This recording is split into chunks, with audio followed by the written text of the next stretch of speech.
I'm Matt Gelka in Washington, where the question remains, can the United States and China work out a long list of differences with a high-stakes summit? The meeting between President Donald Trump and China's President Xi Jinping is another chapter in the long-running partnership and growing rivalry between the two countries. China's influence on the world has long been seen as a threat to American power, but Trump has maintained that he and Xi have great mutual respect for each other that dates back to his first term. He's strong, he's tough, but he's good. We have a very good relationship. I have a good relationship with, as you know, President Xi, very good. Despite the strong ties, China and the U.S. spent a better part of this year going back and forth on escalating tariffs in a trade war that has the potential to pop off again if negotiations break down. Tariffs are just the starting point. Tensions over TikTok and technology, stopping the flow of Chinese-made fentanyl into the U.S., and China's ties to other United States adversaries have all led to an international feud. Both countries are competitors, and that's the way it's going to be for the foreseeable future. Retired Ambassador Gordon Gray now teaches at George Washington University's Elliott School of International Affairs. He says both countries have leverage on different issues, and it would be better for both and the world to lower the temperature. Both countries need one another economically.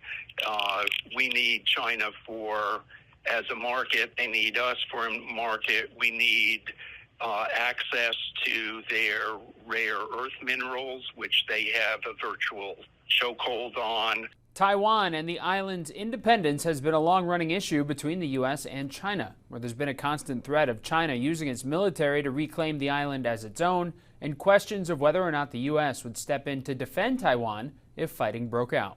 Reporting in Washington, I'm Matt Gelka. I'm Didi Gatton, and we continue our breaking news coverage this half hour. High stakes and high hopes tonight as President Trump meets with Chinese President Xi Jinping in South Korea. We have team coverage. Emma Withrow detailing the Chinese leader's presence on the world stage. But first, Ryan Smith starts us off at the live desk with the latest on the face-to-face. Ryan. Yeah, Didi, at this hour right here, we're awaiting any new details from that high-stakes meeting. You're seeing brand new video here just in at the live desk. The first of President Trump's second term in that meeting with Xi Jinping. That video here from the meeting, we see Secretary of State Marco Rubio and Treasury Secretary Scott Bessent there, flanking the president on either side, right across from the president's Chinese counterpart. Let's listen in to a moment here. I think we've already agreed to a lot of things, and we'll agree to some more right now.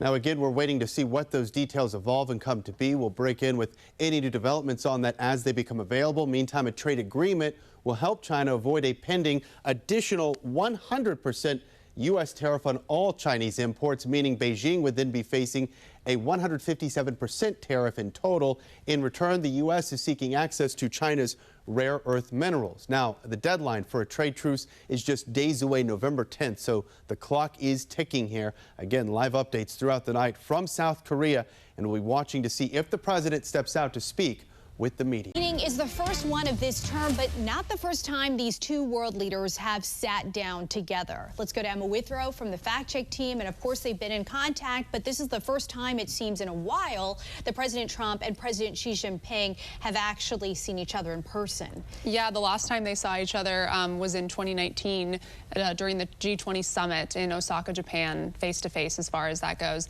They have spoken on the phone, though, both in June and September when it comes to these trade deals and all the issues that we've had with the tariffs. Yeah, speaking of trade, obviously that's going to be top of mind. In addition, though, what are some of the big agenda items on the table for this meeting? So as far as trade and economics goes, Trump has threatened 100% tariffs on Chinese imports starting November 1st unless a deal struck. China also has meanwhile imposed some tighter export controls on rare earths, which is a pretty key leverage point on their front. Analysts at the Brookings Institution point out that Trump has narrowed in on 3 demands kind of ahead of this meeting. They're rare earths, fentanyl precursors, and soybeans. On the security front, there's also some concern from some government officials in Taiwan that Taiwan might become a bargaining chip between China and the U.S. And Taiwan's foreign minister said that ties with the U.S. are very stable even ahead of these talks, and that's all according to Reuters. All right, much to discuss later on. Emma, thank you. Thanks. Emma will join us in a few minutes to dig into Xi Jinping's presence on the global stage. The National News Desk is America's News Now. And thank you for joining us. I'm Jan Jeffcoat. It's Wednesday, October 29th, and this morning President Trump is in South Korea on his final leg of a 6-day Asian tour where he's hoping to finalize a trade deal there. He's hoping to shore up support from allies in the region before that big meeting he's supposed to have with Chinese President Xi Jinping tomorrow. Mark Boyle joining us at the live desk with the latest. As we know, Mark, these are some crucial deals that he needs to try to secure before that meeting with Xi Jinping tomorrow. That's right. The president continued to meet with Asian leaders as he looks to secure more trade deals ahead of that highly anticipated meeting with Chinese President Xi Jinping tomorrow. Today, the president announced a series of new trade deals with South Korea. They agreed to pay more for their own defense spending, and Amazon said yes to investing $5 billion into the Asian nation. Our deal with the Republic of Korea will be finalized very soon, like moments or very shortly thereafter. These agreements will be incredible victories for all of us because everyone is better off when we have stable partnerships, not plagued by chronic problems.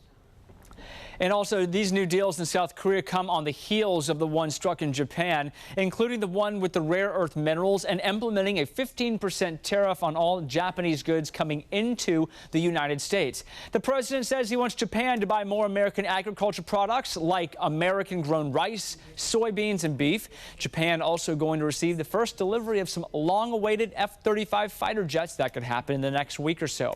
Meantime, the president's highly anticipated meeting with Chinese President Xi Jinping tomorrow as he looks to come to the agreement and to the table with other deals, trying to make some better deals with America's biggest rivals, of course. The president looking to strike a number of deals with him over tariffs and also countering Chinese production of chemicals used to make illegal drugs sent to the United States. We're tracking it all for you this morning at the live desk, online as well at thenationaldesk.com. Thanks for joining us. You're watching the National News Desk, America's News Now. I'm Jan Jeffcoat. It's Thursday, October 30th, and right now President Trump heading back to the White House after a whirlwind trip across Asia. Overnight, Trump did meet with Chinese President Xi Jinping, where both leaders say talks are moving in the right direction. We want to get right to Mark Boyle at the live desk with the new developments on this. And Mark, Trump got a lot done on both the economic and national security fronts here. All in all, it was a pretty successful trip, no doubt about it. There was so much speculation about what would come out of the meetings, and it seems the president was able to strike a number of deals with the Chinese leader, Jan. One of the biggest agreements is going to benefit the American farmers after China agreed to resume purchasing American-grown soybeans.